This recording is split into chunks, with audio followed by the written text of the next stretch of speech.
Sucio Talk. Napa Valley. Stateline Barbecue. Chef Darryl Belt. What's going on, my man? How you doing? Doing great. Good Doing morning. great. Nice to finally be in front of you talking. I know we've been talking quite for a long time about doing this. And so thank you for taking the time. I really appreciate it. For sure. You're busy right now. You're in the middle of opening. It's a crazy point right now. It's absolutely insane.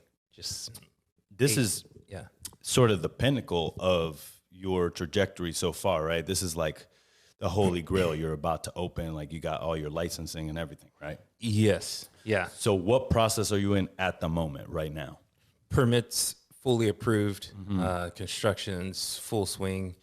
These guys, sheetrock's all in. Equipment's coming in the next 3 weeks.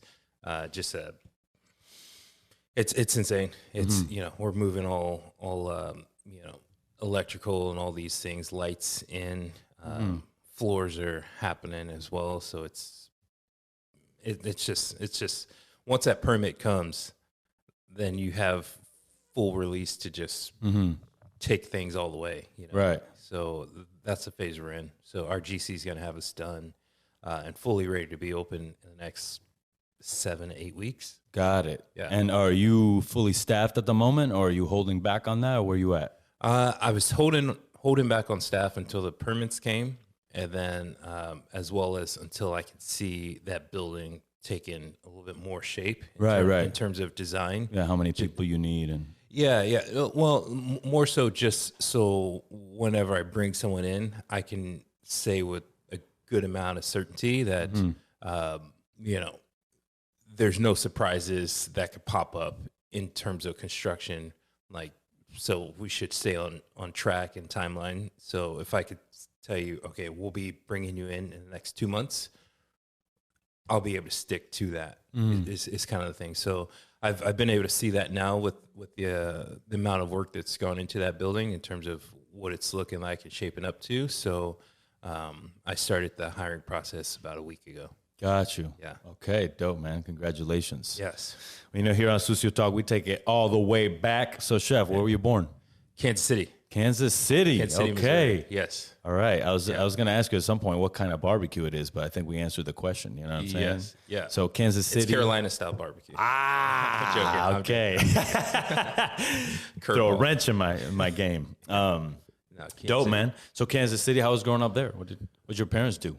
My mom worked for the city, for the water department, for most of the time. And then my dad, he just retired, and he was with the same company. He worked for the Kansas City area transportation. Right. And he was there right when he left the Army. So okay. I think it was a total of, I want to say it's about 40 years. Damn. That he was, yeah. That's wild. Nobody works like that anymore. It's true, I just heard the other day, I'm in corporate now, and they're like, it's actually better if you move around every 3-4 years. I feel like 3-4 years, that's a fair amount of time to be able to, get in, figure it out, stop just trying to survive. Right, build upon it. Moving into thriving, and then growing, teaching, and then shift on. Right.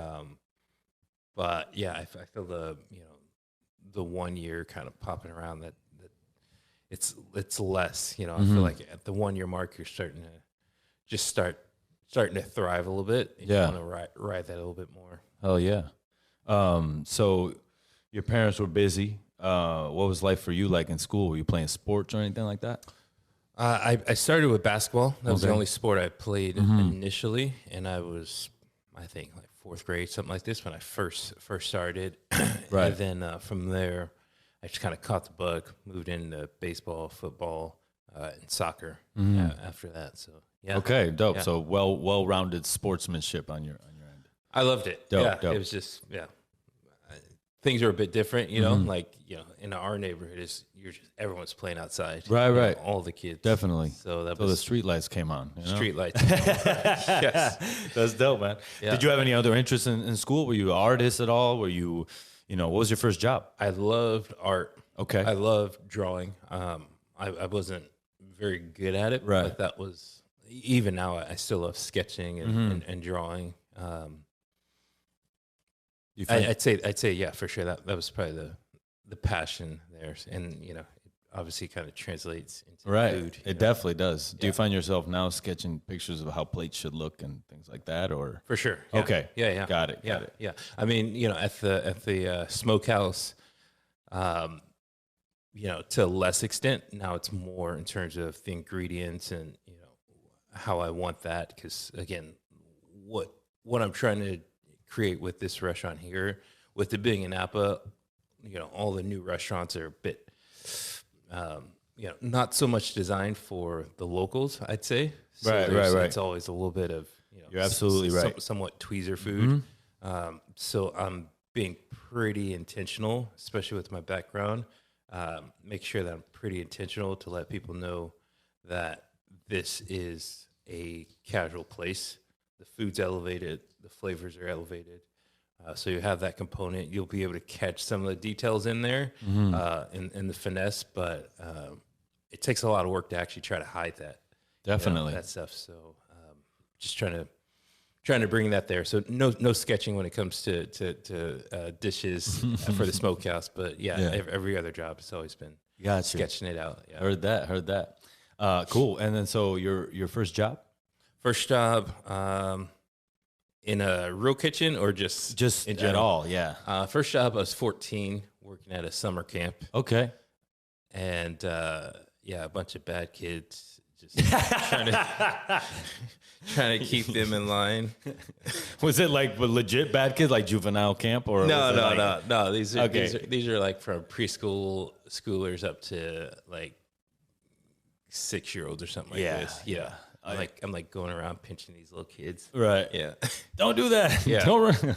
But you know, again, I'm 14, so it was right. fun. It was a blast, and you know, I made a little change as well. So Dope. As you're in high school, do you have sort of like a vision to what your career should be at that point, or you kind of like up in the air? I knew when I was, I think about 14, maybe 15, that I was going to be a chef. Right. Yeah. What made you know that? Like, was it family at home? Was it looking at TV? Was it?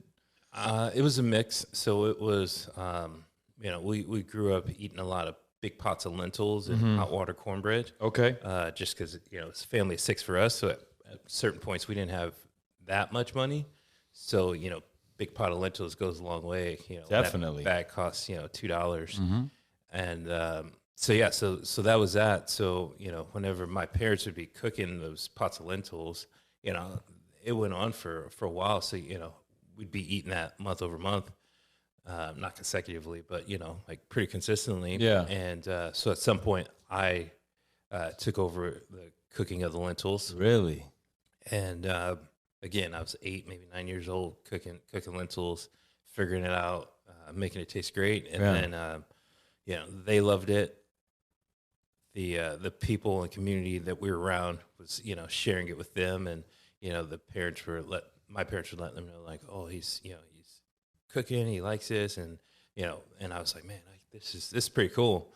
But it wasn't until I was about 14 where I was at home for summer watching PBS, Great Chefs of the World, and then saw a chef in France cooking. I think he was doing a dessert. I feel like most of them back then that I was watching, those episodes were like custards, Right. of some sort. That I was always. They have it on Amazon, by the way. What do you mean? That entire The series? collection. Yep. Seasons and seasons and seasons. That's what I just throw on sometimes in the background, because Nostalgia. sometimes there's things that happen on that show, and you look at the trends now, and it'll be motherfuckers doing the same shit today, being like, "This is new." Yeah. A lot of our new things in this field are like, it's like Converse. They just come back every 10 years, like full force, and then kind of go away. But they've always existed. Yes. You know, how do you feel about that? How do you feel like about, you know, you're starting a barbecue restaurant. There is millions of barbecue restaurants around the country. You know, are you trying to do something different? Like, what do you even think about that? Does it matter? For me, my focus whether it's a barbecue, smokehouse, or it's fine dining or Michelin or Yeah. casual, whatever it is, it's to do whatever I'm doing at the highest level that I can do it at. Okay. And so, given all the training I've had, putting all that in there towards, something that is from my roots as well. I did my first barbecue cook for about 20, 25 people when I was 14. Right. So that's just in the roots, So taking all the training that's come after that and putting that back into the roots to create, something that I would feel happy that honors and recognizes both worlds that kind of coexist. Yeah. Inside. That's wild. I mean, to think about, and I think it's commendable. Because a lot of chefs probably want to open barbecue places, but then they say it's already been there, done that. And I feel like the world's big enough to have multiple barbecue places in the same city. You know what I'm saying? For sure. Yeah. I mean, it's my take on it personally is, like there's some good barbecue around here, like in the Bay Area. And my take on it is it's like a burger place. Right. You have McDonald's here, 2 doors down, you have a Wendy's. Over here, you have In-N-Out, Habit Burger. All these coexist. Yeah. And no one's like, oh, shoot, we're struggling now because Habit Burger just moved in. Everyone, there's so much need that all these people, not just one person can feed that. So I hear that. So I feel comfortable having, multiple people around as well as, rising tide lifts all boats. I like that. And so when you leave high school, what's your plan? What do you do? Even when I was in high school, I had applied for culinary school. Okay. I think I was 16. I started college when I was 14. Okay. And then applied for culinary school for college when I was 16. Okay. Yeah. Were you just doing double classes when you were younger, or just like crushing credits? Yeah. So when I was 14, I started doing all the GENIDs, so Right. all the math, the history, the language, English, all that stuff. So by the time I graduated officially from high school, You already had your generals done. yeah, I just went to college to just cook. Okay, got it. Yeah. That's a good way to do it. It was great for me, Yeah. because I was, I joined the culinary team. So, it freed up a massive amount of time because I lost an incredible amount of time that you had to go into for training for that team, then traveling to compete. So it was a godsend. Definitely. So what culinary school did you end up going to? I went back in Kansas, Overland Park, Kansas, Wiley Hospitality, and it's a 3-year program. I stayed for 4 years. Okay. Because I was on the culinary team. Dope. I was there an extra year because of the culinary team, and we had the Junior Olympics. So, so I stayed an extra year so I can participate in that. Yeah. What's that like? What are the Junior Olympics like? That's pretty insane. The competition to qualify for it was in Orlando. So we went to Orlando. I think we're going against 6, 7 other teams. Yeah. From all across the country, and I mean, just in general, just competing. I think that's probably the best advice I received was that right when I went to culinary school, someone who was maybe 2 years ahead of me, he's like, "You're here now." He's like, "If you want to get ahead in this industry," he's like, "join this team." He's like, "Everyone goes to culinary school." He's like, "But do this and you'll get into your classes." And it was so true. Like I get into these classes, with the rest of school, and you're just like flying by. It just felt so easy. Right. So, best advice he ever gave me. It was intense, but well worth it for sure. Okay. What And those competitions, are there different categories, or are you guys doing like mainly buffet catering style, like platters? No, so there would be a 4-course meal. Okay. So four students per team. One person does first course, a fish, then a meat, and then dessert. So you had these four courses. You had a tournade that kind of just swapped in if someone got injured, Right. but otherwise we keep track of the time. Similar to as you see in Bocuse d'Or or Mentor, you see that kind of same format, except it's not as a team; it's just 2 people instead of 4. And and then outside of that, it was just you had to do a skill section. So you start with the skill section first, and that's timed. So, and that was based on like a scoffier. So you had to do like cuts of tournaise, tournée potatoes or carrots, whatever it is. You had to do julienne, brunoise, I think medium or large dice. That was all part of it. You had to break down a chicken, had to break down another protein. You had to You have to concassate tomatoes. Yeah, concassate tomatoes. Yeah. For one season, we had to do fluted mushrooms and pastry cream and like a pido kind of thing. So, and then after that skill section is completed and butchering section is completed, you move into the cooking competition part of it. Right. And you have to use all those cuts and things that you did in the skills part into your dishes. So, and then you get evaluated on the amount of trim that you had and how much you used. So, Right. Yeah. Okay. Yeah. That's a pretty concise competition. I like that. Yeah. It's, was it ACF? Okay. Got it. And so they're doing do you get to hang out with the senior members, like the people that are on the Olympic team? Are they your mentors? No. So each team has a coach from the school. And so mine was Chef Felix Sturmer, and he was just like this great German chef. And he was my true and first mentor. Okay. And, from there, met other ones, another German chef, Martin Hauser, and just kept going from there until I moved out here to California.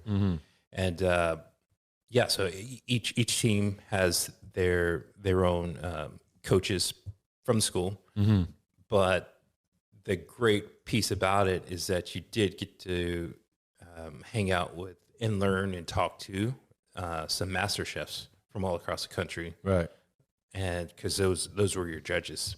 So you hang out and talk with and get feedback from a panel of 5 or 6 master chefs while you're cooking, while you're doing your skill section, at the end while they're judging it, the full thing. So you get to learn at a high level, but at a young age, what it takes and what the mindset is to create dishes and how they approach it was probably one of the best things for me. Okay. Yeah. And you did that for the entire 4 years, and you actually stayed 1 year past your 3-year. What made you do that? Just to stay part of the team, stay in the loop? Yeah, it was only because my last year were the JOs, so it was only every 4 years. Got it. So I couldn't do it any other time, and it happened that if I would stay one more year, the Junior Olympics would be coming around again. Right. So I stayed for that. Okay, And, dope. yeah, and our school set up as an apprenticeship, so you were working. It was crazy. It was crazy then, but yeah, you're working at least 70, 80 hours a week, and then you're going to school, doing your cooking classes, and then you're doing the team on top. It was Right. insane. Just all day, every day, chefing. Yeah, it was just 5 a.m. was practice, and then that would go till about 12 p.m. Clean up, get to work. I was at the Westin Hotel. Work from 1:30 p.m. till about 1 a.m., maybe 1:30, and then I drive to the school, sleep in the parking lot from 1 to 5. Yeah. And then do practice again. And that's how it was. Madness, baby. But hey, it's well worth it. It is, yeah, yeah. It makes starting the restaurant feel like, okay, this isn't. It's like, man, culinary school was tougher, you know. You heard it here first on Sucio Talk. Culinary school tougher than opening a restaurant for Chef Darryl Bell. Boom. Yeah, badass. yeah. As badass quote right there. As of now, So we're just gonna say that that's what it is. Okay? You know what I mean? We're Giving gonna false live hope with to that, everyone. baby. It's all good. This is easy, bro. I love that. No, hey. No. Sometimes you gotta have that mentality though, like that I can do this, even though all the odds are against you. Because you're not gonna make it if you don't think that, you know. So you kind of gotta be like, yo, it's easy. I got this. I got one of my friends right now. He's closing a big deal, and he's like, every time I see him, he's like, I'm like, hey, how you doing? How's the deal? He's like, almost there, man, almost there. And then it's almost there, man, almost there. And I'm like, how about you just tell yourself that it's the first day? Yeah.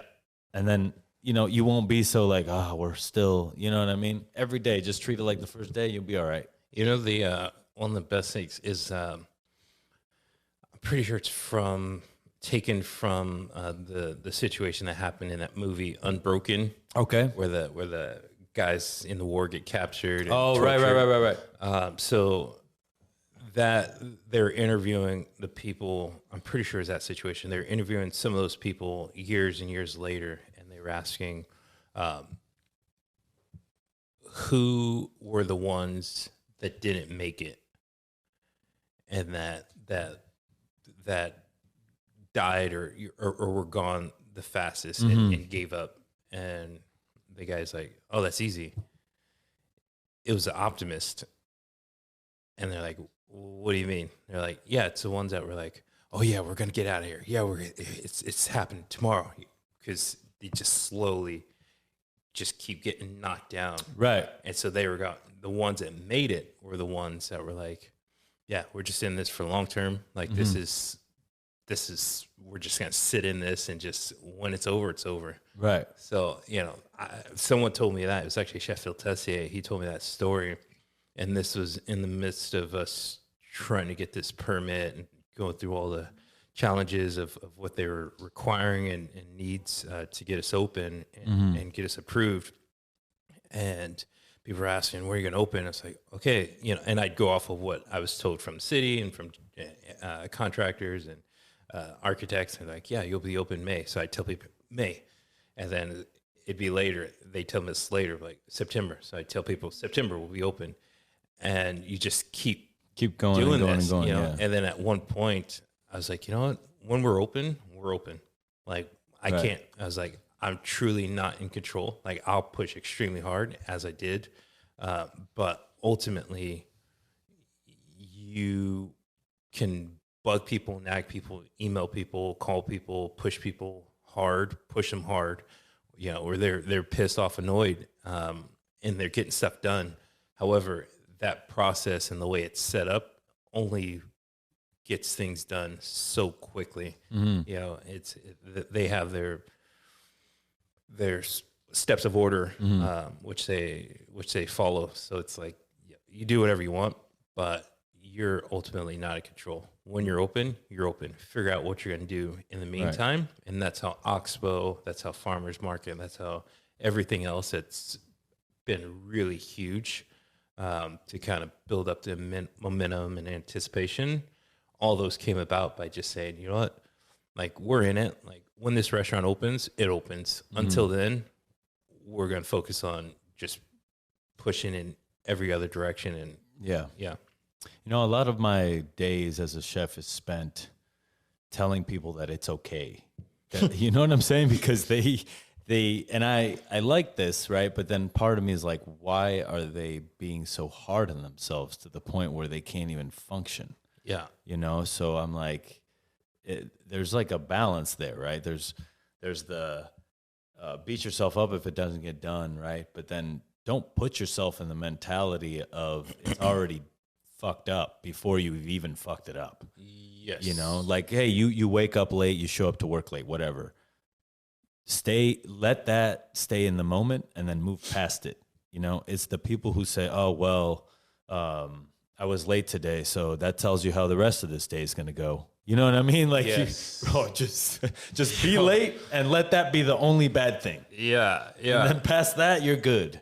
But don't omen yourself by being like, oh, I woke up, this happened, and now the rest of the day's fucked. Yeah, dude, I'm just like, rattle your wake cage, up, man. bro. Yeah. Wake up, man. For sure. Because you do it, people do it to themselves. And a lot of times I had to tell an employee the other day, I was like, the only one that can get you in trouble for this is me. And do you see me coming at you at all? Yeah. And they're like, no. I'm like, okay then. So we're good. It's so surprising how in the industry, I feel like we're, kind of calloused, a bit hardish people. Oh, yeah. But you look at some, and sometimes there's that duality where it's a bit weakish, for sure. Where it's just like, oh, it's like, dude, like, can you just snap out of this? Right. Like, you're not the first person this has happened to. You won't be the last. Like, can we go now? Right. Kind of thing. Yeah, exactly. Yeah. Like the plates are going to break. The order's not going to come in. Yeah. The fish isn't going to get caught. Yeah. Something is going to happen every day. Yes. It's like if you just condition yourself to say something bad's going to happen today. Yeah. And just, you'll be okay. Because when it does happen, you'll be like, boom, I'm a fortune teller. Yeah. Solve the problem, move on. Yeah, and it's not a there's a two pieces where it's not like, oh gosh, something's bad going to happen today. This is gonna it's like just manifesting it, but it's saying like if something does, like we're smart enough, we're fast enough, we're strong enough to figure this out. So Exactly. it will be okay. Mm-hmm. Yeah, I think there's a lot of times where I worked at restaurants where say like the power went out or like something happened. Sounds like and yeah, right. And my estimation as a young cook, I'd be like, oh, great, we get to like close, But in the owner's mind, it was always like, no, we're gonna like stay open and whatever. And when I'm a cook, I didn't understand. But then when I was an owner, I was like, oh, this is why, because you just persevere no matter what. Yeah. You don't let the little things stop you. Like no electricity, no fucking problem. Yeah. Like, we got this too. And that's the way I learned that when I was personal chefing, because you'd go into people's homes and you wouldn't have all the things, and I think the Michelin world can kind of pamper you in a way where you have everything you need. Yeah. So, when you go somewhere else, you're like, and the best cooks are the ones that can MacGyver some shit and get it done. For sure. No matter what, For sure. And they come and tell you after, like, hey, by the way, like the sink broke on my station and I had to do this, and that. But they'll tell you after service, not during, like, what do I do? Yes. Yes. And so I think if we can instill that mentality, and I don't think that culinary school does that well enough. Maybe yours did because you were in heavy competition. But I would say for me, I was like, I was never taught like that mental toughness. That should be a class. Yeah, that's actually a valid point because it's true. Like even when I came out of school, schools can only do so much. Mm-hmm. I was still a pansy. Yeah, for sure. Like yeah, like I was like, "Where's my restaurant? I need to be owning a restaurant. Someone needs to give me a restaurant." Like, you don't know crap. Like get out of here, man. That's So there should be some mental toughness. Yeah, there's almost a bit of like you feel entitled to things when you get out of school because you're like, well, we don't have beans for this dish or potatoes for this dish. You're like, not coach, but professor, like, or chef. We don't have this to make this dish, kind of thing. But it's like, so you kind of have it where the school provides all the stuff you need, and if you don't have it, it's like someone else's fault. Right. As you mentioned, once you get into doing private events, that's all on you. Right. And then you see what you need to do and what has to happen to make an event a success when no one else is around. For sure. Yeah. No one else has your back. It's just you. No one's coming.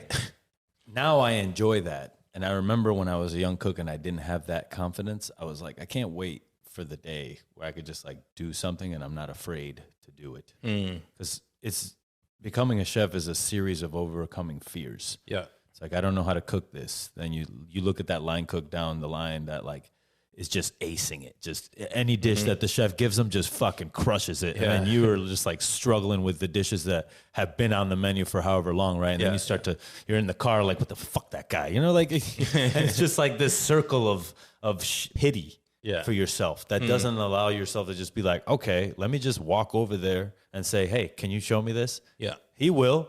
Because you've made it in your head like you and that person have this rivalry where it doesn't even fucking exist. You know, like to them, they're like, what do you, what? You know? And so that happens a lot. And I think it's just survival tools that we learn when we're young, you know? It's honestly realizing that everyone in the kitchen is a bit insecure. Definitely. The one that looks the most secure, even the chef, you know, like they're insecure. You know, 100%. Like, there's, it's how it is. It's one of those fields that you can still fuck shit up. Like 1 minute can make you a bad chef, and then the next minute you're a good chef, and then you're a bad chef, and you know it's just a series whole day. The whole day. You're like, shit, I didn't coach this person well enough, but I really cooked this steak well. Yeah. It's like, oh wow, we made a contract, we sold an event, but like I fucking lost an employee. Like we weren't there for him as much as we should have been, or whatever. Yeah. And it's like it's just it's a hamster wheel of emotion. You get the performance reviews that people get in other jobs once a year. You get those 50 times in one day. Exactly. You know? Exactly. And it's definitely more regimented in corporate world, which I like, right? Because they know already, hey, in 3 months I got my performance review. Yeah. You're in performance review every day, every minute. Yeah. Hey, this knife. Hey, this meat. Hey, you didn't put something in your walk-in. It's almost like you have to be at 10 places at once, right? Because you got something on the stove. You're in the butchery room doing whatever you got to do. Yeah. You're walking, you know, you're cooling something down in the sink. You got the water running or whatever. Staff meals on over here. Yeah. It's a lot, you know, but I think that's why I love it, because being in other things, like, there's nothing else like it really, except for sports. I think at a professional level are probably the same in the amount of communication you have to, take in and then let go and then perform with your hands. Yeah. So I do think that we are athletes. We do the same repetitive motions. We train. We think about the theory of it when we are out of it.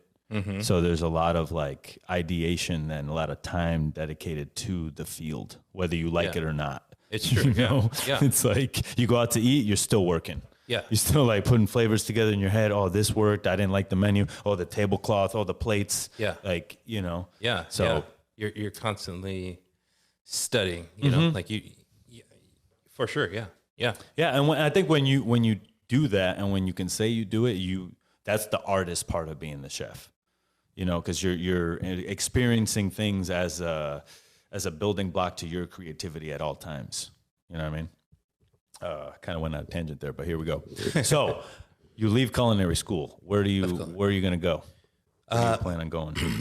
So as I mentioned, my school set up as apprenticeship. So I did my whole 4 years at the Westin Hotel. So when I graduated, it just coincided where the head chef at the top, kind of the restaurant at the top of the hotel, which is more of the finer dining one, he left. So I was able to take that over. Dope. Pretty much when I graduated, which is pretty cool. And that was another sense of like, man, I'm not ready for this, because I started off at the restaurant. There's like a brasserie kind of bistro at the bottom of the hotel, or main lobby of the hotel. And then, I'd always see the people at the restaurant up top of me. Right. These guys are like gangsters. I was like, I'll never, and I'd see how busy they were and what they were doing. And then just a pretty cool culmination to graduate, take that over. And you're like, wow, I could actually do this, steep learning curve, obviously, but you figure it out and gives you confidence that you can overcome others. So did that for a little bit, and then for about a year, actually, and then moved to France. My whole thing was that first I knew I wanted to do French food. Mm-hmm. I knew I wanted to do that, but I also said to myself, I was like, man, if you give a chef, you say like, all right, create this dish, they'd be like, all right, cool, I got this. all right, now do this seared fish. Okay, I got this. All right, now do this dessert. They're like, so I was seeing, like, from the people I was around, the kind of weakness that was occurring, which was that savory chefs couldn't do pastries and desserts at a high level. So that's when I was like, all right, I'm going to France. I'm gonna learn this and figure it out. So, what do your parents say when you're like, hey, I'm going to France? Are they like, what? Or are they like encouraging about it? Or are they like, who, do you know anybody over there? Like, how are you doing this? I don't, because that's ambitious for that age to be like, yo, I'm going to France. I don't remember what they said, to be honest. I don't. I just remember I was over there. They're really supportive. They'd send over, like care packages, with like Skittles and you get some crazy cravings when you're over there and you can't get the stuff that's here. So I was like craving those Crustilla's blueberry pancake mix. I was going crazy. They're like sending this stuff over. Krusty's is the best pancake mix there is. Yeah, I'm telling you, bro. That's just delicious. Good. Yeah, it's so good. You can make it thin and crispy. Yeah. Well, that's what one of my roommates was doing. He's from Toulouse, France, and this guy is like turning this into crepe batter. Yeah, bro. He's like, add so much water to it. I was like, really thin. He's like, yeah, no, this is better. And I was like, all right, man. You gotta love it. Yeah, you gotta love it. So, when you moved to France, like, what was that process like? Did you had to find a place to work first, or an apartment, or a visa, or? Yeah, so I went there with the program, and they were teaching me pastries while I was able to cook kind of on my free time. Yeah. And like savory stuff. Yeah. Savory stuff. And they kind of took care of everything. I was still part of the Westin Hotel, so they were able to kind of got you through the hotel. Yeah, they were able to kind of facilitate that part for me, from what I remember. And and it was good. Eventually came back, and then I was like, I'm gonna work for Chef Keller, and that was the next step. That was the next step. Yeah, was he a legend over there? Would people like talk about him? Yeah. Yeah. Okay. Yeah. Gotcha. I mean, they've got their chefs in a wide, range of well-deserving chefs. Definitely. But I feel like, and this was during Obama. So I was over there when Obama was running, and then when he finally got elected. So there's this big rage about kind of America in the States. So they're like, Obama is so cool. He's, we're jealous of you. We've got, I forget, Nikolai or so. I don't remember. Sarkozy? I think Sarkozy was president when I was over there. That's so crazy to be jealous of someone else's president. Yeah. I never look at the world like that. I'm like, man, I wish he was our president. Yeah. I know. So they had that with that. So then I think naturally around that time they were also pretty into Chef Keller, and that was the main one that I'd heard about during that time. Got you.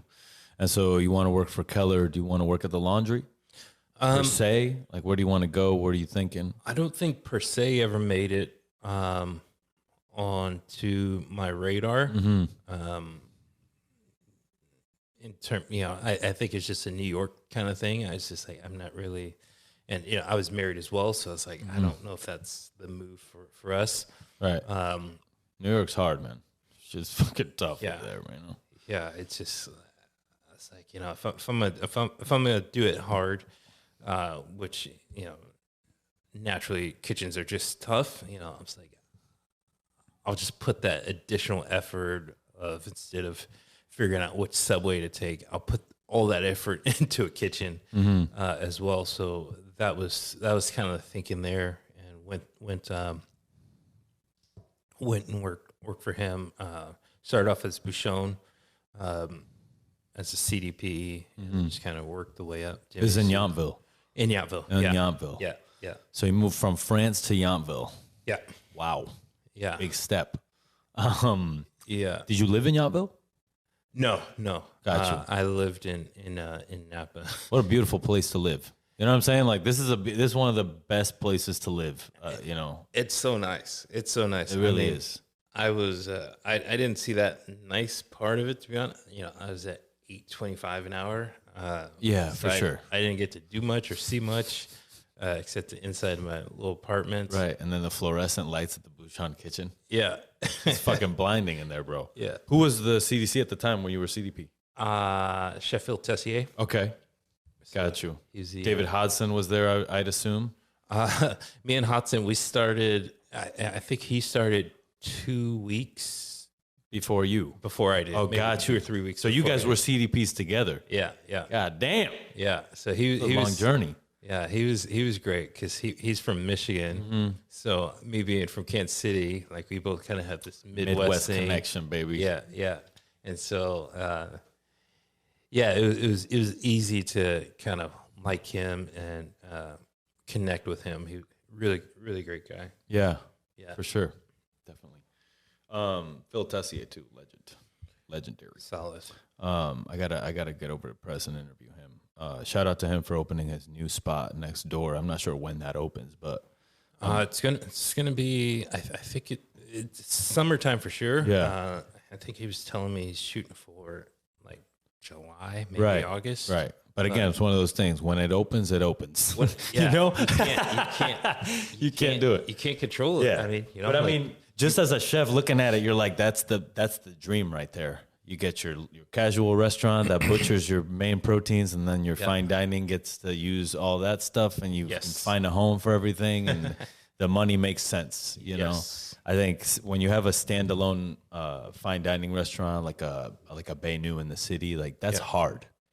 You know, like you don't have the beautiful countryside to have your back. You don't have the artisans that are like living in you got the fucking rough, hard city concrete, and like you're trying to make something beautiful in there.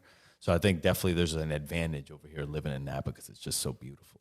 I think it becomes more of a full well-rounded experience. Exactly. You know, like you're in your hotel or wherever you're at, you're staying, even if it's a Airbnb, you know, in like downtown Napa, you're just like, dude, this is nice. In any random neighborhood, you'd be like, damn. Yeah.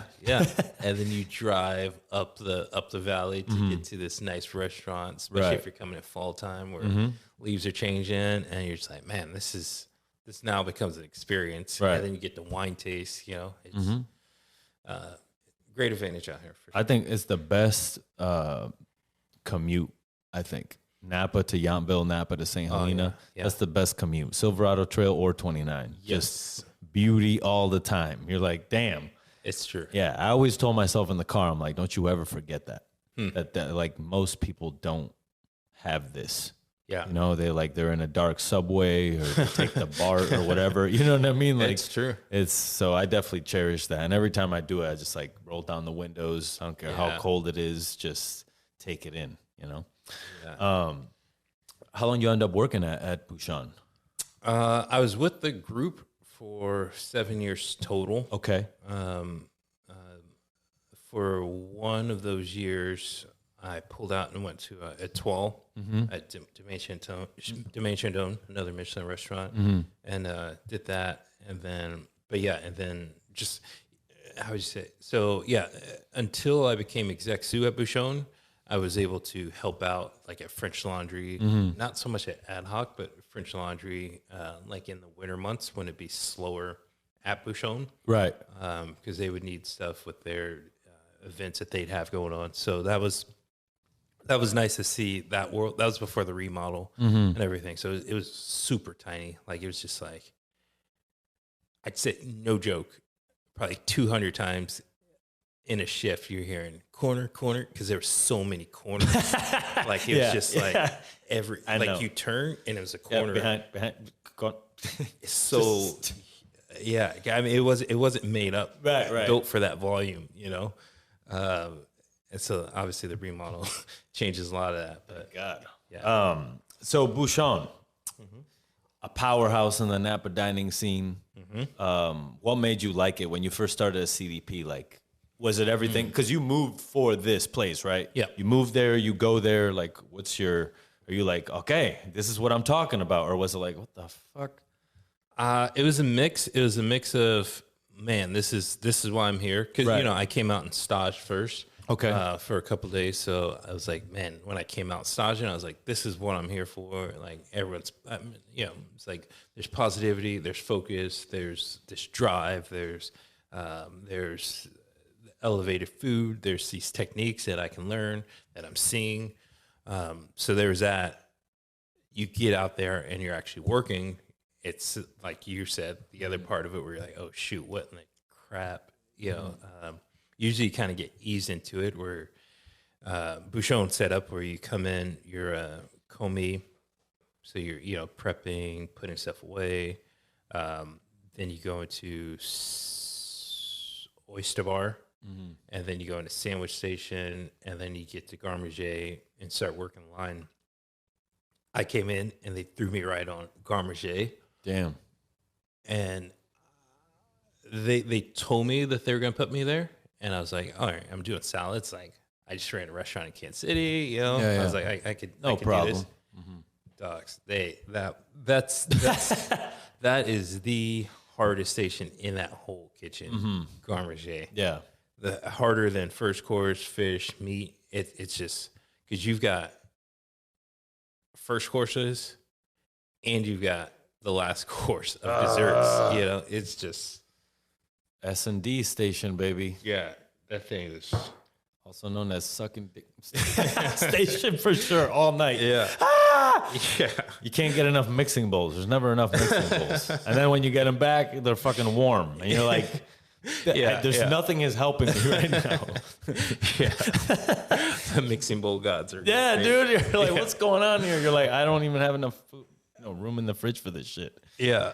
But I know the feeling, man. After a while, I just bring my own mixing bowls. Did you really? That was my life hack. If I was ever at work and they like did the thing where they were like 2 towels a day, I'd be like, Yeah. go fuck yourself. I would go buy my own towels and just use my own shit, wash my own shit. Because I didn't want to hear it. yeah, You know, honestly, like I was like, yo, this job is, first of all, no kitchen is ever nice. The 2 towel kitchens, those kitchens are not clean. Let's just put it that way. Yeah. Like I don't give a shit about form or whatever the fuck you say. Like 2 towels is not enough. Yeah. You know, like if you're gonna clean well and not leave streaks on shit, like now, have I seen like really, really good cooks do it? Of course. Yeah. But those guys are not cleaning as hard. You know what I'm saying? Like Yeah. they're not, Yeah. I don't know. It's a hard thing to do. So you're on garde manger. How long did you last on that station? They had me on there for, I think maybe 3 months. And then I went to first course. I think maybe 3 months on that or less. And then over to fish station. Did you find yourself on sort of like a trajectory? I did. Yeah. It was, Okay. it was, yeah, I was, you know, I was, when I started Bouchon, there was like a little bit of pressure because the servers, even the CDPs are like, no one's ever walked in off the street and gone straight to garde manger station. They're like, Right. like, Who's this guy? Yeah. yeah, they're like, you know, chef or like, no joke. They're Yeah, like, they're trying to figure it out. yeah, they're like, Got where it. were you at before? And I was like, Kansas City, you know? Yeah. Like, And they're like, what the fuck? yeah. Yeah. So it's like, I bet some of them didn't like it. Some were like, what the fuck? Been I working mean, up. well, not explicitly. Right. And I don't know if that was, I think any hostility I received was probably just because I was just new and messing stuff up all the time. But for me, it was just like, when you did mess up, you're like, shoot, did they make a mistake? Should I even, like, should I have hopped the stations? Like, I don't know if I just should be here, you know, like, so that was for sure a little bit of pressure, but you know, you overcame it. And, yeah, I quickly saw, it took me a second, just like there's a completely different ticket system than in Kansas City where I was working at. Ticket comes in, you fire it, you make it as fast as you can, and you put it out. I got there, it was 2 rails. I was like, what do I need 2 rails for? And they're like, well, order comes in, you put it up here. It's not fired, so you move it over to the side. I'm like, okay. And then like, when you do fire it, now you move it back over here. And then now you're going to put it down here once you've completed it. I'm like, wait, what? Right. So it was just more of the systems, getting that down, mixed with the culture, mixed with the verb. Like you can't say specific words. You know, you can't say like SCRAP. Like if you're cutting up a tomato and you have something left over, Right. it's trim. Trim. You know, Damn, you won't even say it now. You just spelled it out. Scrap, chef. Come on, baby. I can't say it. I can't say it. Trim. I hear trim. you. Yeah. Yeah. I learned that at Metalwood. Yeah. They're like, See, look here, you fucking monkey. Like, it's fucking, I'm like, damn, bro. All right. Shit. You even got a name for trash? yeah. You know what I'm saying? I was like, Yeah. So much. Yeah. So much. Just culture, verbiage, the system with the tickets, the menu, everything, all into one.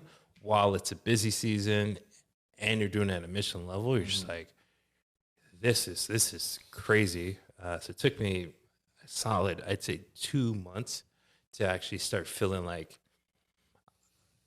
okay, I'm surviving. right. And then, you know, like a month later or so, you start thriving, and then you get moved. And then, you know, do fare there, you're gone pretty quickly to the next station. So I'd say for sure there's a trajectory. You know, people are like, okay, you need to, you know, be doing this, this, and this. And for me, I was just like, you know what, I'm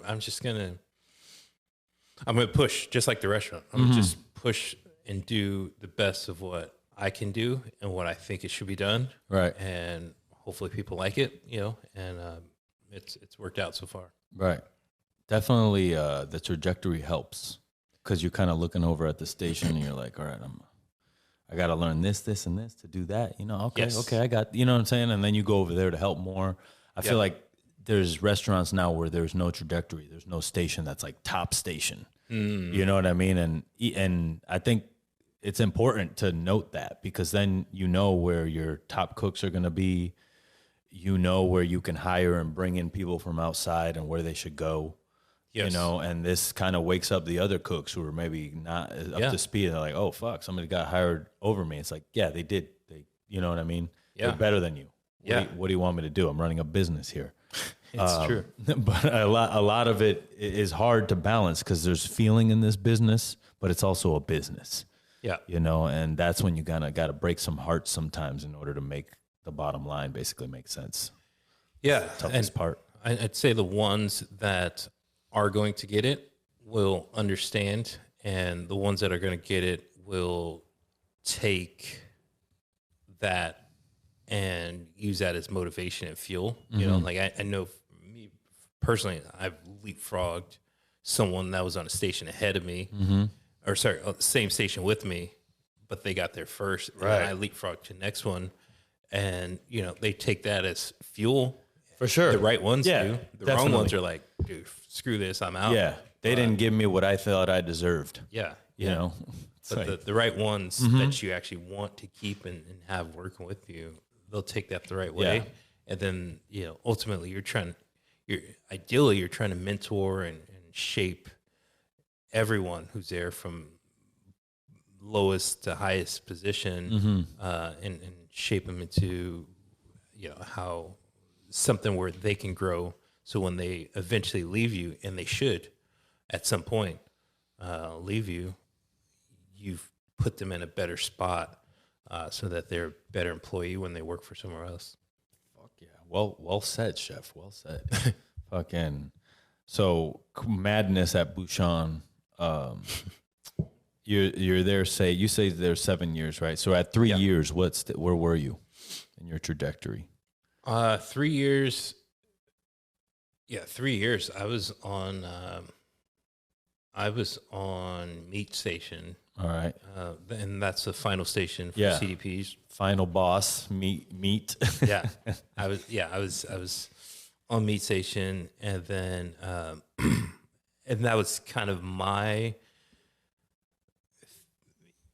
that for me, that was a big thing because it was just that kitchen's so intense. Yeah. And typically you just see once people barely get the meat, they're like, all right, that's been enough I'm good. of this. I'm out. Yeah.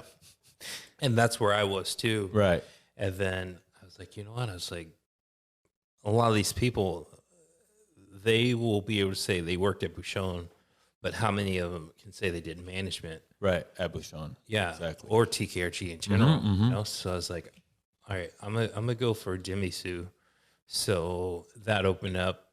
And then they gave the position to me. Okay. Obviously, you have to fight for everything, but I fought and got that one. And I was like, all right, this is cool. I was like, you know what? Sous chef, being a sous chef, TKRG, I was like, that would be pretty solid. So I ended up staying like an additional year. And I was like, I'm going to do sous chef. And so position opened up, fought for that, and then got it. And then I was like, all right, now I feel solid. And then I was like, you know what? I've only known one other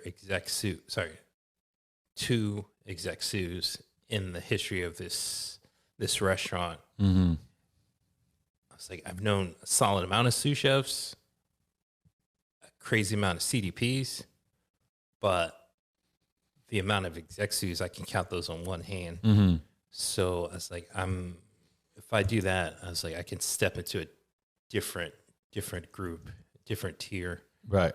So I stayed, I think like an additional year to get that. And once it opened up, was able to win that spot.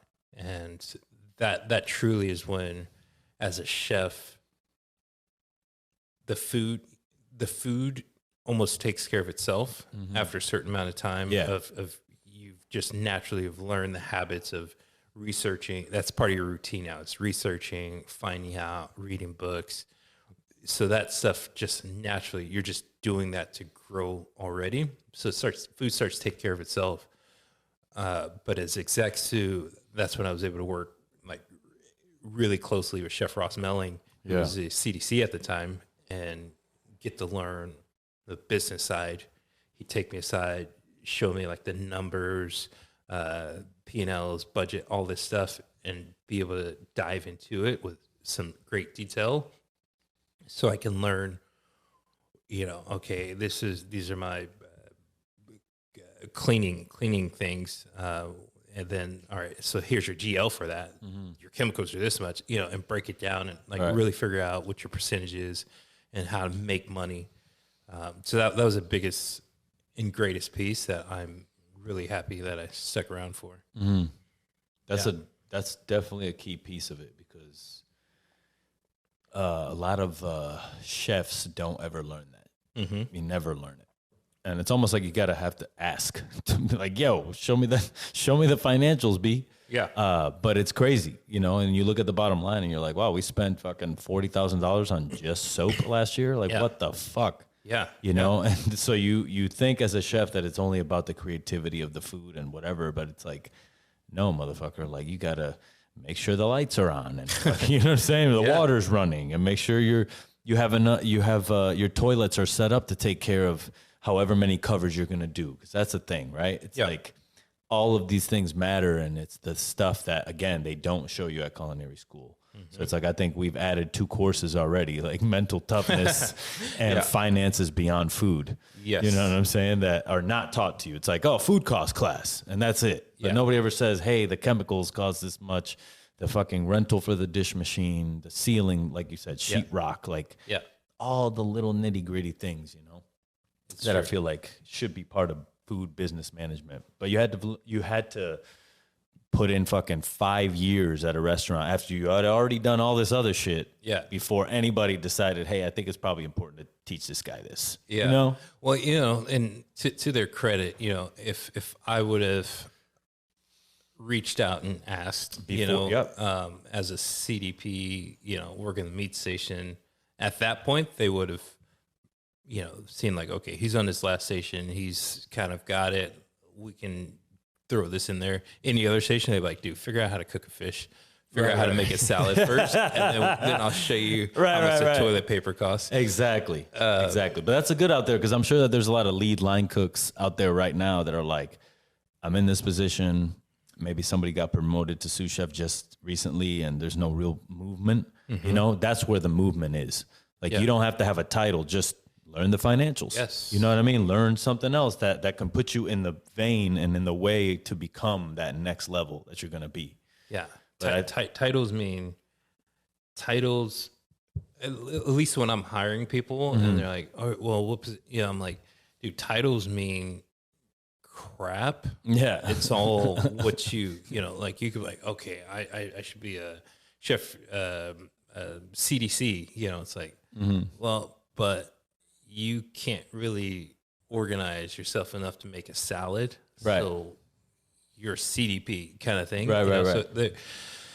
So the titles for me for sure mean not too much. So as you mentioned, that's a solid piece. Is like, sure, you may be listed, you know, as a sous chef here without any runway, but still keep growing in the areas that you can. For sure. And knowledge is the biggest thing, you know? Like, Yeah.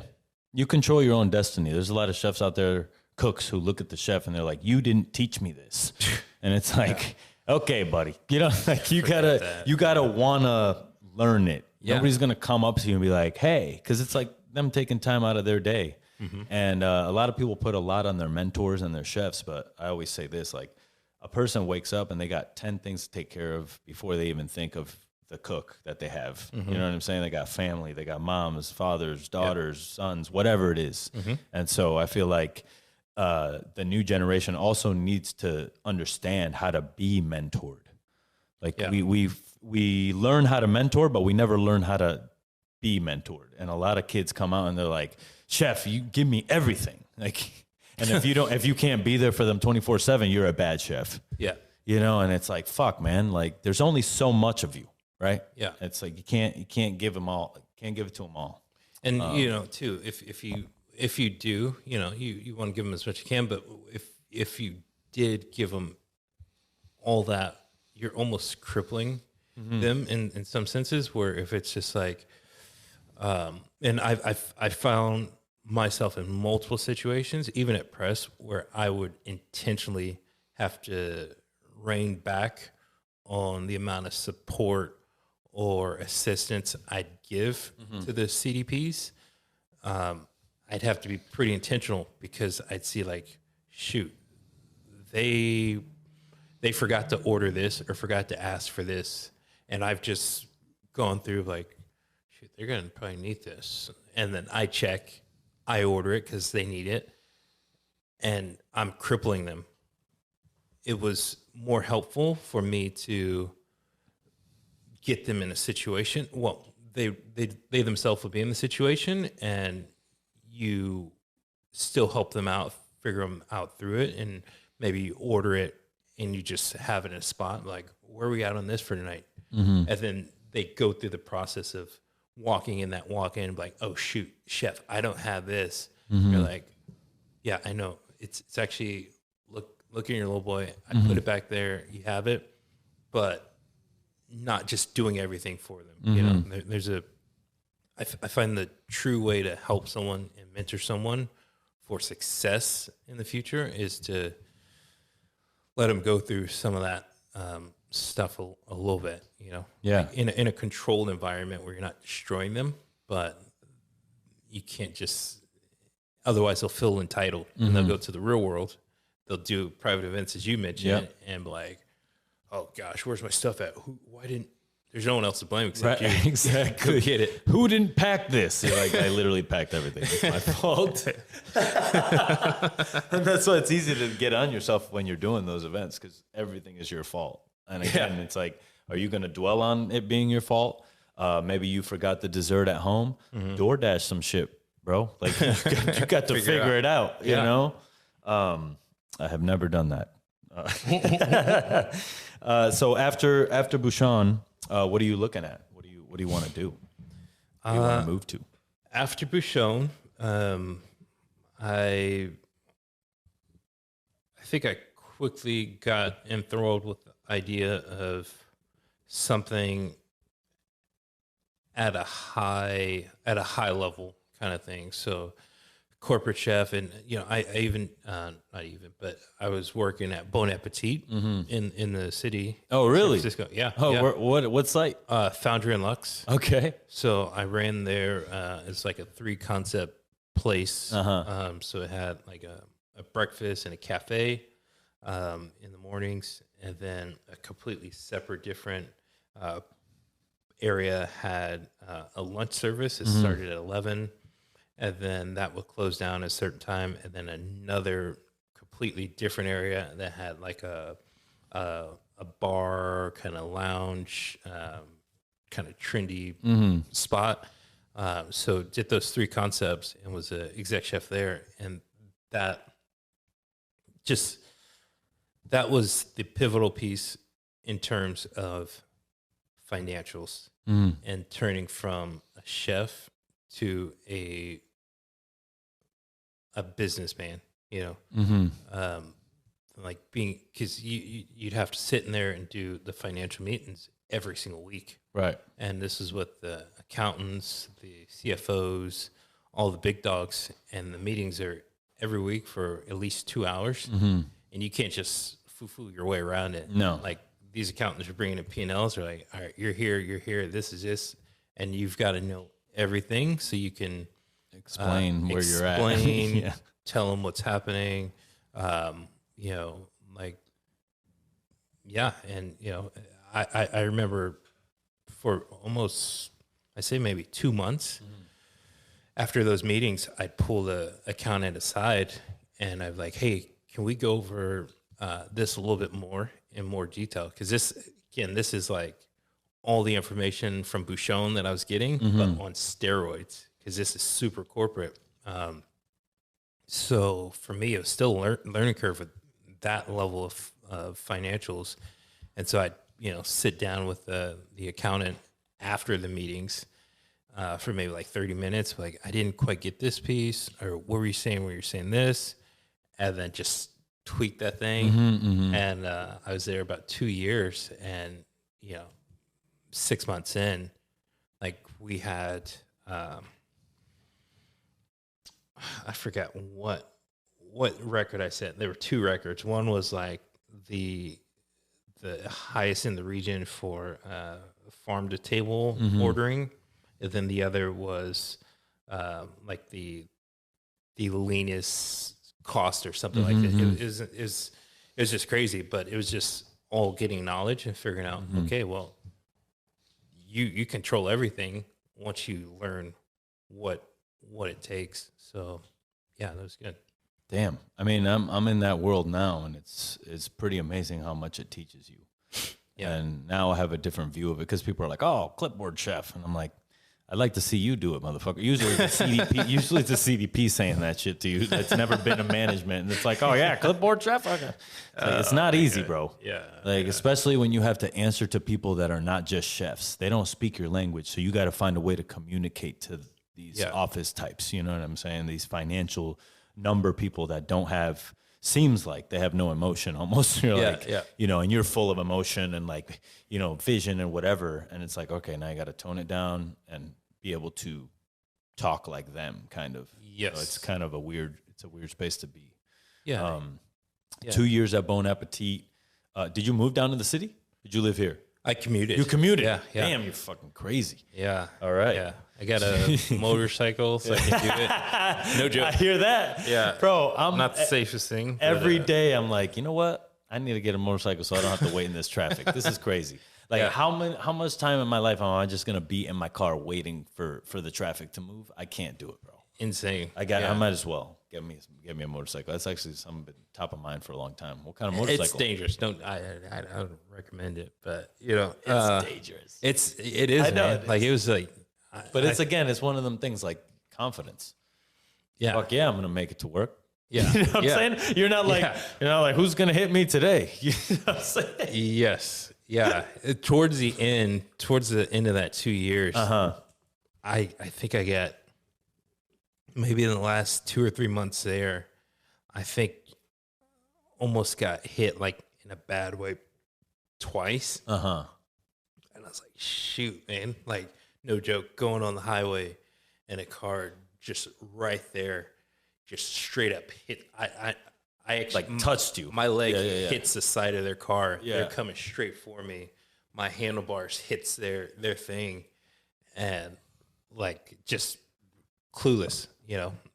And then I think on my very last month, a motorcycle you'd always leave at the same time or return roughly same time.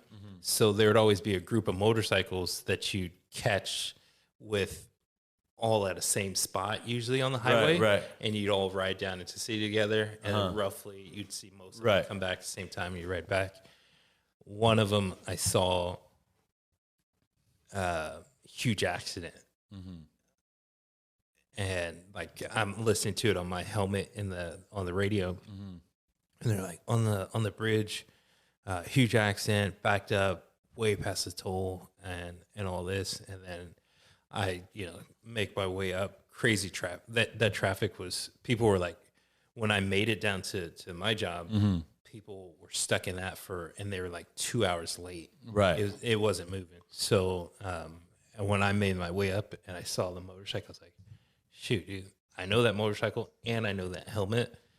And yeah. That's a tough spot. Is that what kind of was like, yo, put this away? Well, I mean, that was my last month, so I'd already given a notice, probably like 6 months ahead. And so, when I saw it, I was like, dude, 3 more weeks, just like take it easy. Power and through. After this, you're done. Yeah. I traded down the bike for a Harley at that, because I'd always been crotch rockets. Right. So I was like, it's time for me to slow it down a little bit. Right. Yeah, if I get one, I'm a chopper guy all the way. Like, yeah, for sure. I can see that. Showing up to work with no blood flow in my arms, just like, that's awesome. So you're working at Bon Appetit, living here, must have been rough, as you just were saying. When you plan to leave Bon Appetit, do you have a plan? Do you know where you're going next, or are you kind of like, I'm just over this? No. I was approached by Chef Tessier and asked if I would want to go up to press and take over that with him. And this was, again, when I was at Bon Appetit. So this was, I think maybe this was probably like 8 months before I officially left. And, I was like, I'm here. I was like, I'm really thriving. I'm really learning these financials, learning how to run a business. I was like, this is great for me. I was like, I want to, he's like, well, I remember him pretty clearly. He's like, well, yeah, I'm just trying to see. He's like, if you're not, what do you say? He's like, I probably won't take it then if you're not going to be coming. And I was like, I was like, I'll see. Talked over with my wife, and she's like, well, like this is the next kind of phase for you. And so I called him back. I was like, yeah, I think we should do this. Turn this steakhouse into a Michelin place, get it elevated, and that's what I did. Did it. Put the notice in. Gave them every place. It's always been at least 6 months notice, for management, and so gave them that, and then when that 6 months was over, shifted over to press June 2019. Okay, right before the pandemic, right, and then me and him, we went in there and just cleaned it up. It was in terms of chefing, like business and food wise, and intensity. That was the hardest thing, I'd say, in the career. Harder than culinary school while doing the team and working. Harder than Bouchon when I first got there, harder than, adjusting to Bon Appetit and that rigor, just intense. So, that was because of that experience and training and you know, training people, having to almost take things into your own hands, and like there's no guidelines, Right. There's no Map. infrastructure set. Like if you want something, you've got to build it. If you want clipboards, if you want green tape in here, if you want scissors, if you want to teach people that all the structure that you and I've probably walked into with Metalwood or TKRG, none of that's there. So you've got to create all of that structure and culture at the same time. Lose a lot of people, definitely. A lot of, you know, Everyone. For sure. Same when I took over at in city. I think in my first, it sounded pretty bad, but in the first 6 months, everyone, I think I lost like 20 something people. Damn. At Bon Appetit? Yeah. Shit. Yeah, you know, a lot of them were just kind of coasting. Yeah. And just I know like exactly what it is. they didn't have anyone above them putting pressure on them. And so when I come in, I'm like, dude, we don't do phones in this kitchen. Like, put it away. Like, oh, wait, what? You know, or the attitudes, or like just trying to just get by. It's like, we don't just get by. Like we push here. You know, it's just a culture, and they didn't want it, and it was great. Just get rid of those that don't want it. Yeah. Or some of them excuse herself.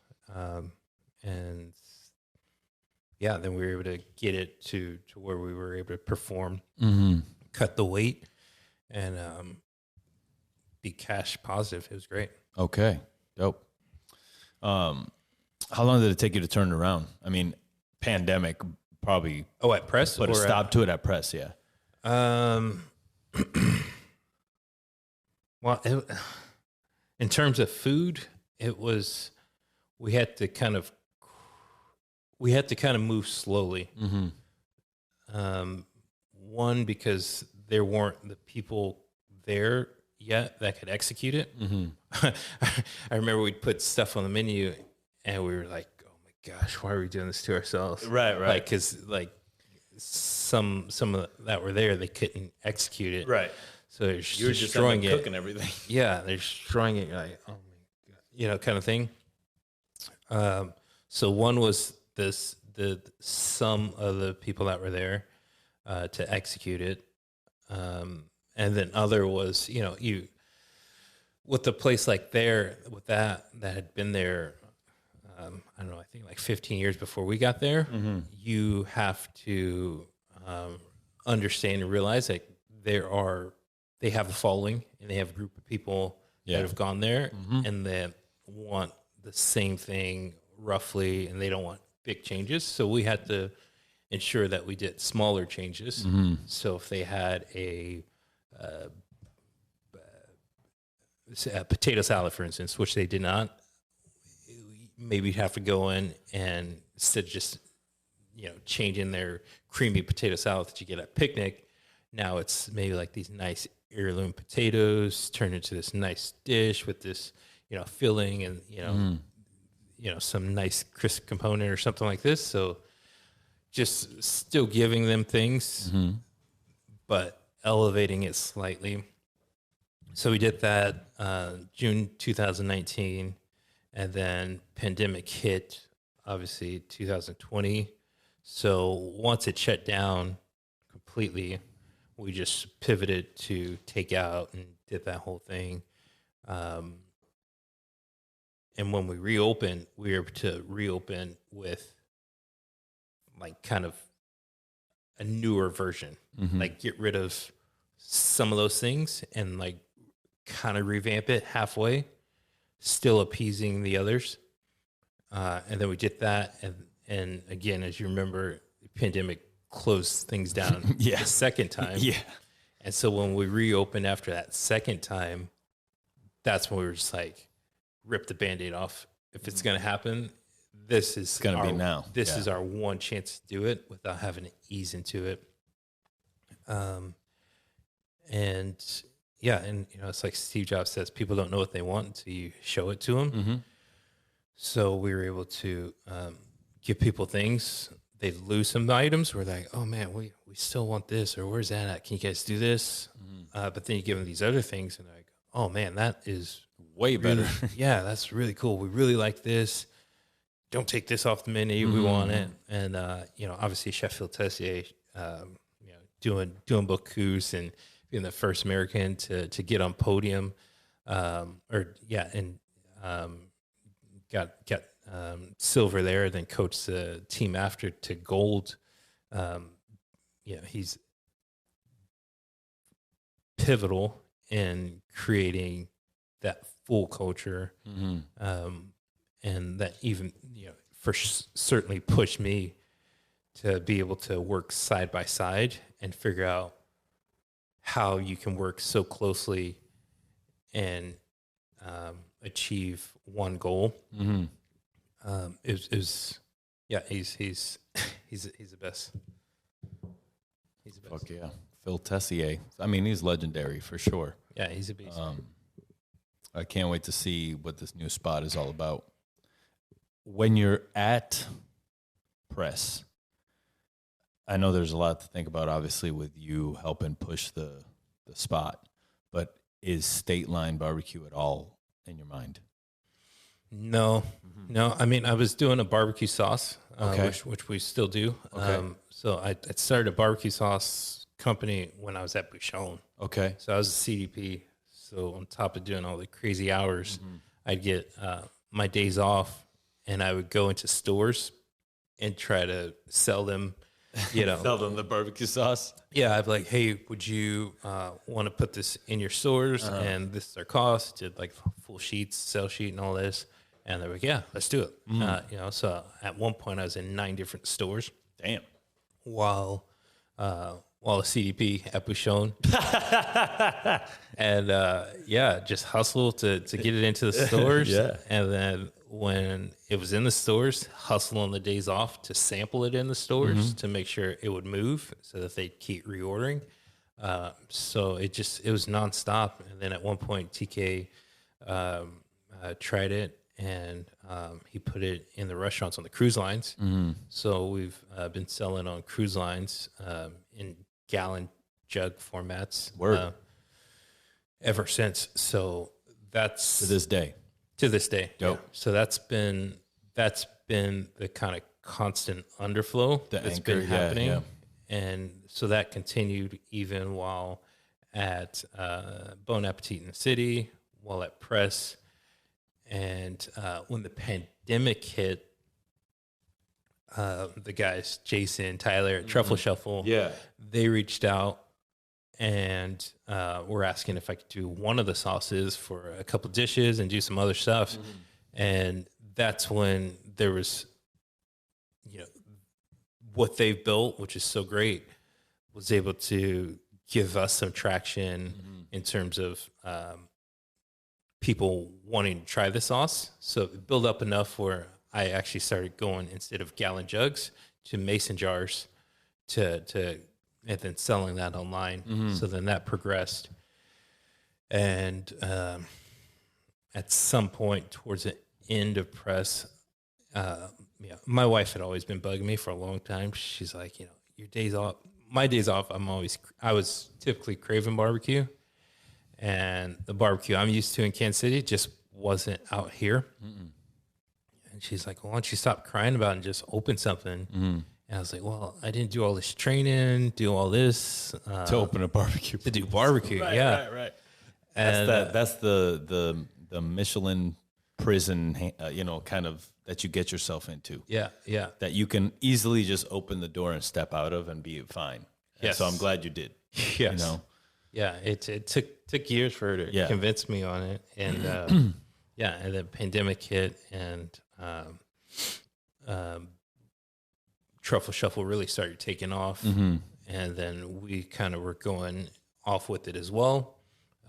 So then I was like, man, I feel like this is, and as well, you look and me and PT Chef Tessier, we'd leave press during these pandemics, figuring out how to do takeaway and all this to-go stuff. And we'd look at In-N-Out, and they have lines wrapped around the building. Yeah. And all day long. That's when it hit me. I was like, man, casual is something. and I was like, I've got this sauce. I've got my roots already in barbecue. Like I've been doing it since I was 14, cooking it. I was like, this could be the thing. Napa doesn't have it. It's like it's not risky, but it's a big change to shift from more Michelin food to this. Yeah. But I was like, I just feel like it could be something pretty special. So made that decision. Talked to PT about it, and he's just like, yeah, I'll support you no matter what. He's like, and he has, and he's like, maybe down the road we do some stuff, and and yeah, it's actually been happening. Like we've done a couple barbecue things up at Press for their Napa Valley event. Done some stuff with the Rudd Winery a couple times. So yeah, it's nice because you've got this world of TKRG, you've got this world of Press and Rudd and Chef Tessier doing their thing, which is up and really expanding right now. So being able to have reach in all those across the valley is pretty nice. For sure. That support for the restaurant. Yeah. Is this is Stateline sort of a stepping stone to your Michelin food? Do you still want to do that? Is that in the future? No, I would say it's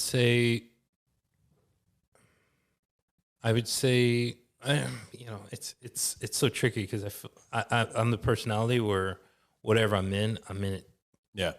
All the way. It's either that or I won't do anything else. Oh, that's funny you say that because while you were cooking, you got fucking barbecue sauces going on while you're fucking being sous chef, and you know what I'm saying? Yeah.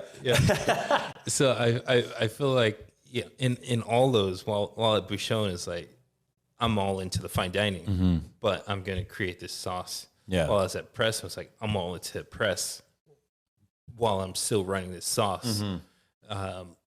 So whenever I switch mentally into, okay, I'm all into doing the smokehouse, my thing that I own, that's where the focus is now. And I feel, for me at least, I have to dive into it 100%, give that my everything.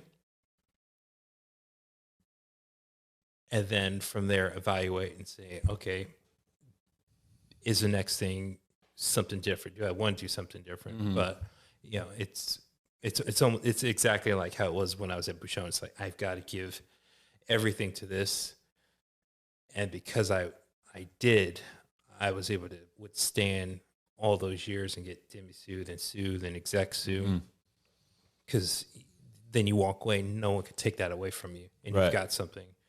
You do this with smokehouse. If you switch over something else, you've done this, you've given it everything, no one can take that away, and now it's something thriving. Then you go on to something else, and everything you do is just all in or nothing. I think you're onto something very important there, because I found that with the podcast. Like when you have something else, you have an anchor. That way, if you do lose that job, trying hard, to work somewhere where you're not the best cook, you always have something to kind of help you define yourself in your life when you do lose that job. Yeah. So, I would advise anybody out there who is, cooking or whatever, and don't let that be your only identity, because when you lose it, it's going to be an even harder road and hole to crawl out of. Yeah. You know what I'm saying? Yeah. Yeah, it's true. Yeah. Find whatever it is, my identity was always the Michelin fine dining kind of thing since I moved out here, and all in on that, as you should be when you're choose something. And then when I made the decision, switch to smokehouse, all in on that. And then we'll see where it goes from there. But, for me, I personally feel right now, at least, my thing is built this so strong so that when anyone across the country thinks barbecue, we are the ones. Top of mind. Right. Yeah, yeah. I mean, there's some really great I did a barbecue road trip August 2022, all across the country. Went to places here in California, but 22 of them were in other states. And so tasted some really great barbecue. And, you know, I want to make sure we're in the running with all those. Right. It's crazy because it almost seems like no one thinks concepts are important enough until they make it to California. You know what I'm saying? Like barbecue is obviously its own thing in the South or whatever. Yeah. But I feel like when you make it to California, like pizza did, you know, now it's like fucking pizza everywhere. You know, so California is a great catalyst for the new wave. Yeah. You know, if you do it out here, chances are you can go worldwide with it or nationwide with it. Yes. But a lot of times, like, you know, it'll get labeled like Kansas City barbecue. Kansas City barbecue. If you did it anywhere else, it'd be like, what? Why are you doing Kansas City barbecue over here, right? Yeah. But your barbecue over here is kind of undefined because you're in the space, you're using the things from here, and it's a lot easier to kind of communicate out here, especially because people are pumped up and ready for new shit all the time over here. Yeah. Where it's like in the South or in, you know, where you grew up, it's like, we're good with this. It's like, don't change it. You know? That's a piece. Yeah, I'd say that's a piece where I feel I've had the most success doing the barbecue. Sorry, I say with it, I say Kansas City inspired. You know, like I don't say what type of barbecue. I don't say Kansas City style because some of the techniques and approaches and flavors I'll use with it aren't always Kansas City. It's always rooted in it, right? As it, at its core, but there are things living out in California that you're gonna get that you may not get in Kansas City, and if you don't take advantage of those, for me, it you know, you're just missing out on something. So I label it Kansas City inspired, so I can have those influences, but. Yeah, it's just looking honestly to just building something pretty special. with man. It, you know. Yeah, you're building a community. You know, that's how I heard about you. You know what I'm saying? I'm down there in Oakland. I'm getting the news. I'm like, someone's doing barbecue in Napa. Someone's got some big brass balls out here. You know what I'm saying? Because you'd have told me that when I was at Meadowood, I'd been like, that restaurant's gonna fail. Yeah, you know, like straight out. You had this like sort of mindset as to what Napa cuisine was, you know, and now it's evolved, is changing, and Napa's getting more recognized for those things like a squeeze burger, you know what I'm saying, rather than a 3 Michelin star restaurant or whatever the fuck. Yes, it's been slanted door. Exactly. Like these are all these powerhouses. Yeah, you know, you got Murad coming into Oxbow too. Yeah, so it's moving with the times, and I wouldn't doubt that there's a future here in Napa where your downtown is less boutique fucking bag stores and it's more of those little mini, you know, restaurants and food halls and things like that. Yeah. Yeah. Yeah. I'd say it's trending that direction. And, you know, I'd say for us, at least, for me, you know, when we open, we're the first Black-owned restaurant in the city of Napa. Damn right. Yeah, so it's something too where my goal is that we look up, you know, a year, 2, 3 years from now, ideally no more than 2 years, and there's some other Black-owned restaurants doing some cool stuff. And you know, again, I'm not talking. I mean, whatever it is, just something. But you know, I also want to make sure. From my side, you know, whenever I'm approaching some of these dishes, I'm pretty cognizant in terms of what and how I shape that menu. So I know what people expect and have seen from, you know, soul food, black chefs, and making sure I give them something different. You know, my inspiration was Patrick Clark. when I was in culinary school, and Right. he was the first black chef to win James Beard. And so, you know, listening to interviews with him, you know, he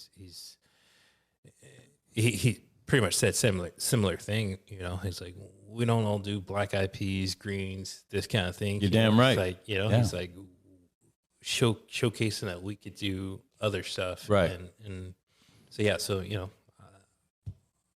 happy to be a catalyst to start that off, and you know, others will keep it going ideally. And Stateline Barbecue.